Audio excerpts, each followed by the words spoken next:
Think history is set in stone? Think again. The story of our past is a living document, constantly being revised and rewritten by new discoveries. What if I told you that Vikings walked in North America 500 years before Columbus? That Stonehenge was once painted in dazzling colors? Or that the Sahara was once a lush green landscape? Today, we journey through 20 astonishing historical revelations that will fundamentally change your understanding of the world. Forget what you learned in school. The real story is far more complex, far more mysterious, and far more incredible. Let's begin our journey across the Atlantic, nearly 1,000 years ago. For centuries, the story of America's discovery began with Christopher Columbus in 1492. But long before his ship spotted land, another group of Europeans had already made the perilous journey. We're talking about the Vikings. At L'Anse aux Meadows, a windswept site in Newfoundland, Canada, archaeologists unearthed the remains of a Norse settlement. For years, its exact age was debated. But recent, precise carbon dating of wood cut by the Vikings has pinpointed their presence to the year 1021 AD. This isn't myth or saga, it's scientific proof. The Vikings were here building homes and working metal, a full 5 centuries before the so-called Age of Discovery began. It rewrites the very first chapter of American history. From the shores of the New World, let's travel to the sands of ancient Egypt. We picture the Egyptians as a civilization that rose and fell in relative isolation along the Nile. But the secrets held within their DNA tell a very different story. Recent genome analysis of mummies, some thousands of years old, has produced a startling revelation. Their genetic makeup shows a much closer relationship to populations from the Near East and Europe, the Levant, Anatolia, and the Aegean, than to modern sub-Saharan Africans. This doesn't mean they weren't Egyptian, but it shatters the idea of a purely isolated African civilization. It paints a picture of a vibrant, multicultural Mediterranean world where people, ideas, and genes flowed freely across the sea, connecting Egypt to a wider network of cultures. Now let's journey north to the misty plains of England and the iconic stones of Stonehenge. We see it as a monument of stark, gray monoliths, a testament to ancient brute force. But what if that somber image is completely wrong? Microscopic analysis of the stones has revealed traces of pigments, tiny remnants of color that suggest these massive sarsen and bluestones were not always gray. They were once painted. Imagine Stonehenge not as a muted silhouette against the sky, but as a vibrant, brightly colored temple shimmering with patterns and symbols we can no longer see. The purpose remains a mystery, but this discovery transforms our entire perception of the monument from a stoic relic into a dynamic, colorful canvas for ancient ritual. Let's venture into a place long considered a pristine, untouched wilderness, the Amazon rainforest. The narrative has always been one of small, scattered tribes living in harmony with nature, never building large-scale societies. That entire narrative has been obliterated from the air. Using a technology called LiDAR, which can peer through the dense jungle canopy, scientists have uncovered the ghosts of sprawling ancient cities. We're seeing vast networks of raised roads, canals, causeways, and even pyramids, all hidden beneath the trees. These weren't small villages. They were complex urban centers, meticulously planned and engineered, that were home to millions of people. The Amazon wasn't a wilderness. It was a highly managed, domesticated landscape, home to civilizations we are only just beginning to comprehend. History often labels the period after the fall of Rome as the Dark Ages, an era of decline, ignorance, and stagnation. But archaeology is shining a powerful light on this supposed darkness, revealing it to be a complete myth. Far from being a collapse, this period was one of incredible resilience and innovation. Excavations across Europe have unearthed evidence of thriving trade routes that stretched from Britain to the Middle East. We see the rise of new technologies, the flourishing of intricate art styles, and the continued practice of literacy in monastic centers. The Dark Ages were not an end, but a transformation, a dynamic period that laid the very foundations for modern Europe. The darkness was never in the age itself, but in our understanding of it. For a long time, Neanderthals were our brutish, simple-minded cousins, an evolutionary dead end. This view is not just outdated, it's profoundly wrong. The evidence for Neanderthal intelligence and sophistication is now overwhelming. In caves across Europe, we found evidence of art, such as abstract engravings on cave walls and the use of pigments. More touchingly, we found proof of symbolic burials. Neanderthals intentionally buried their dead, sometimes with grave goods like flowers or tools. This implies a complex cognitive ability, an awareness of mortality, a capacity for grief, and the birth of ritual.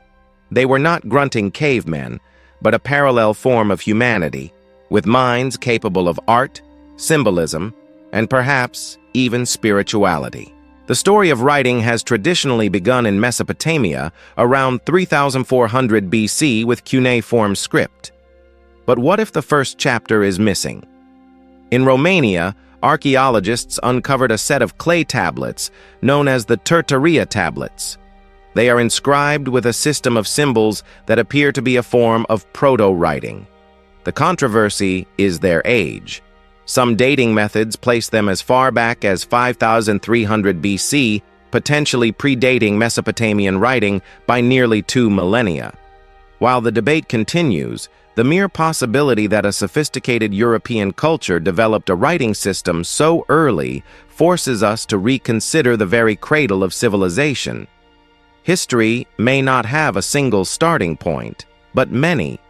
Think of Cleopatra, and you likely picture Elizabeth Taylor, a purely Greek queen ruling over an Egyptian kingdom.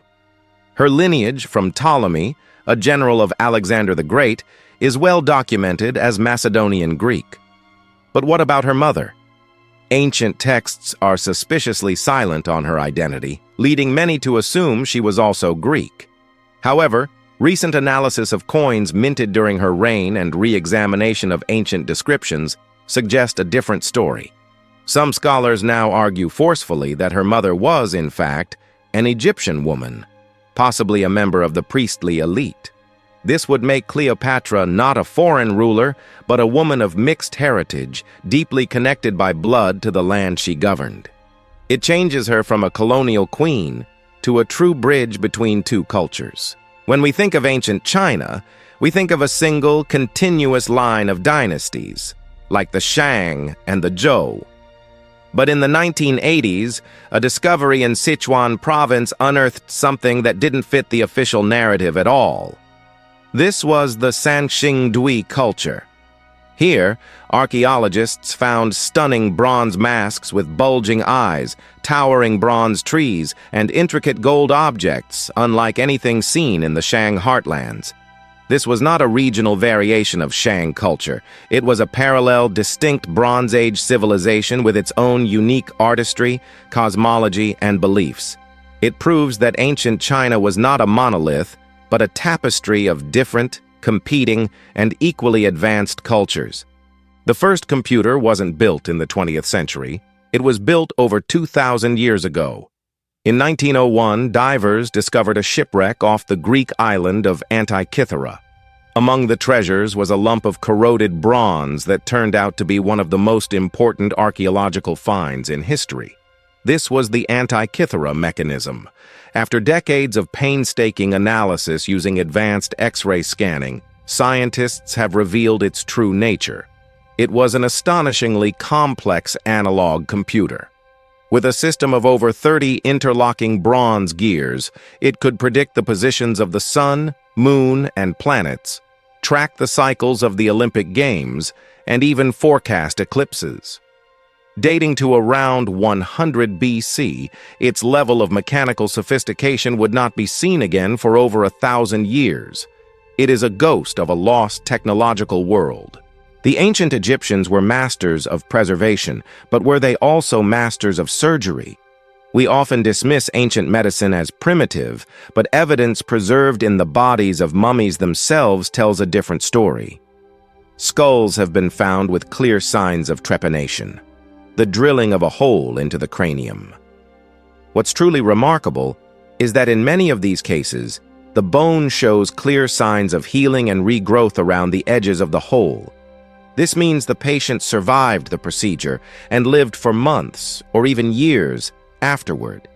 This is evidence of successful brain surgery performed thousands of years ago, suggesting a sophisticated understanding of anatomy, sanitation, and post-operative care that we are only just beginning to appreciate.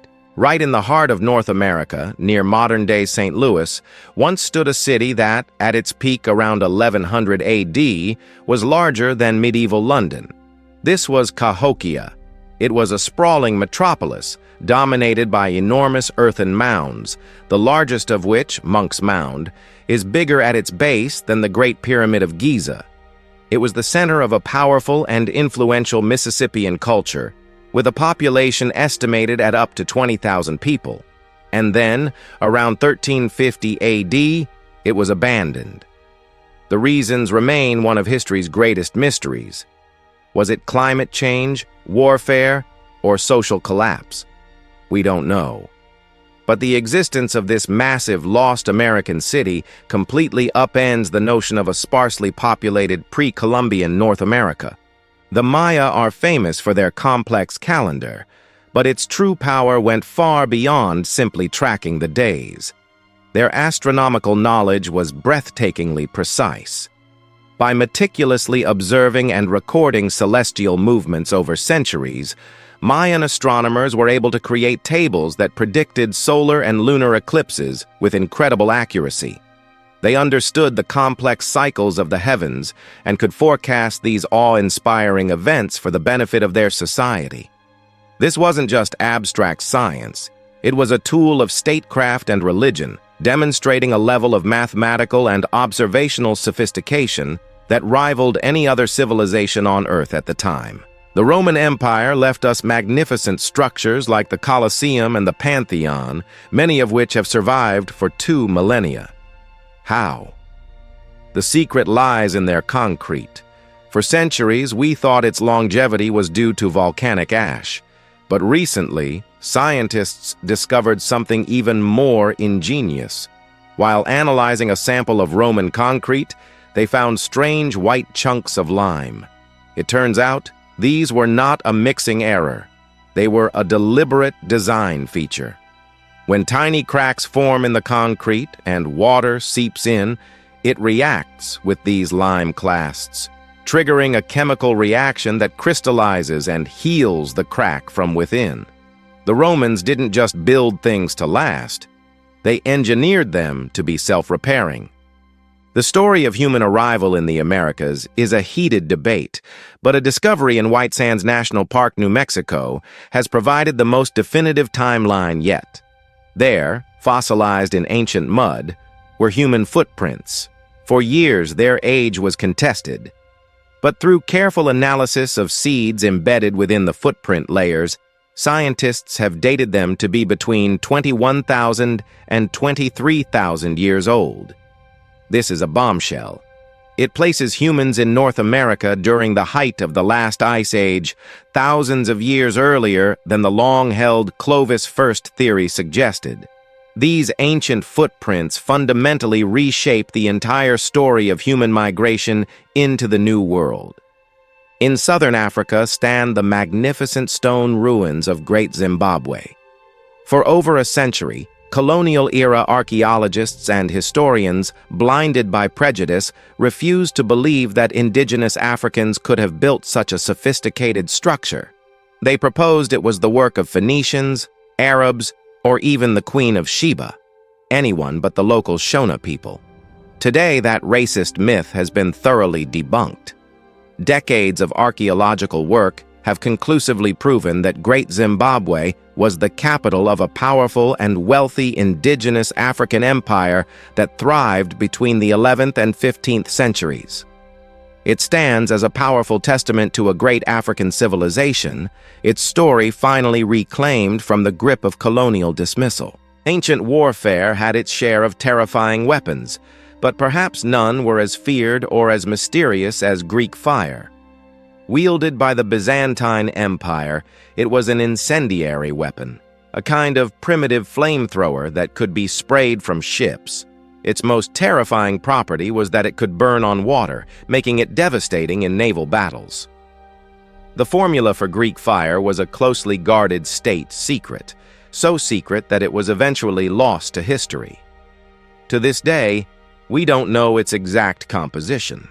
It was a weapon so advanced and so effective that it helped the Byzantine Empire survive for centuries, a lost piece of chemical warfare from the ancient world. Today, Antarctica is a continent of ice, the most desolate landscape on Earth. But it wasn't always this way. Deep within the ice and mud, paleontologists have made an astonishing discovery: the fossilized remains of an ancient forest. About 90 million years ago, during the age of the dinosaurs, Antarctica was a temperate rainforest. Fossilized pollen, spores, tree roots, and wood reveal a world teeming with conifers, ferns, and flowering plants, all thriving under a much warmer global climate. It's a sobering reminder of how dramatically our planet can change, and a window into a green, vibrant Antarctica that is almost impossible to imagine. For most of us, the Sahara means endless sand, a golden ocean of dunes and desolation. But satellite images have revealed a shocking truth. The Sahara wasn't always a desert. Beneath its sands lie the ghostly outlines of vast river systems, ancient deltas, and the beds of long-vanished lakes. Just 10,000 years ago, this was a lush green world, dotted with grasslands, hippos, and human settlements. Cave paintings even show elephants and crocodiles roaming where there is now only dust. Climate shifts slowly dried the region, turning paradise into wasteland. The Sahara hides the memory of a lost Africa, a time when the desert itself was alive. What other forgotten worlds might still lie beneath our feet? And finally, in southeastern Turkey rises a mystery older than civilization itself: Göbekli Tepe. Carved 11,000 years ago, 6 millennia before Stonehenge, this temple complex rewrites human history. Each towering T-shaped pillar, some weighing up to 20 tons, was sculpted by hand, before the invention of writing, pottery, or even farming. The carvings depict animals, spirits, and cosmic symbols, proof of organized belief long before cities or kings. Archaeologists now think religion didn't arise after civilization. It may have created it. Göbekli Tepe wasn't just a sacred site, it was humanity's first gathering place, where myth became architecture. And as we uncover its secrets, one thing becomes clear. The story of civilization begins far earlier than we ever imagined. Every uncovered fact brings us closer to the truth, that history is never finished, only rewritten. Subscribe for more forgotten facts that change how we see the world.